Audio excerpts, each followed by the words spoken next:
Bi Jumai December kalo kile tan woro samba fla ni mwan fla mali kuna foni njabana la jemgo omunu mi fle sangan awati mali kono fukata se mali ko na manga boloro sira fenuri mali kuna foni shui amo foni nga o wali nyumando o wakati o choko ya kama obesigile ka bamanga kuna foni mi makono wakati sira obisimile kukura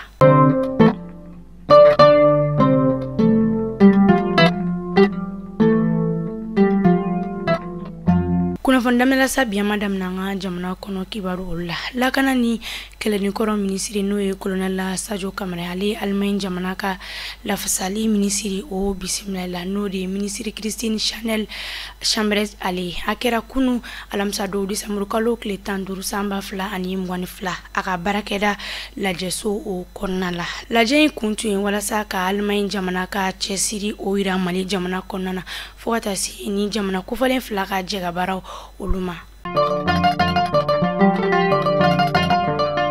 kabini lagana baliya sinsina jamana yikonnana femiye baganshwe udibiga ke barabay jamana fantanan bela jelina ka damne koronfe kase babayan fanfe ka teme jamana chamanche fon olu konnana ay ka foko bagan bayri karibiga tunu sangani a wati bela jelina wa akadu ga foko yoro chamani bika aklina wora uta wa wewule da keka anyeshi jamana nyemo uluma wala sauka feretike ni ko imisiga dabla choyamna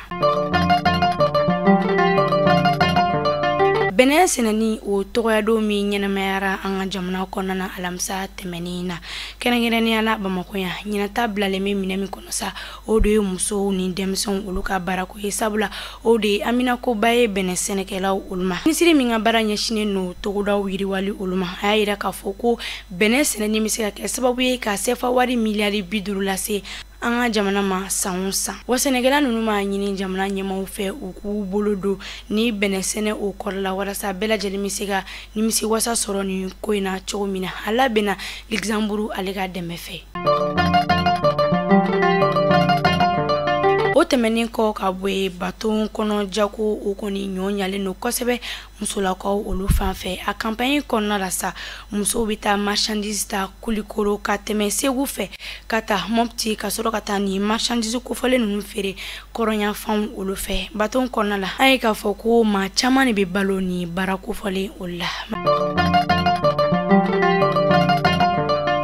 kuna fan jamana na jimgo okulo gazgeri kun kera ni kuna fan damanani ama fuko au kambe jengo katiware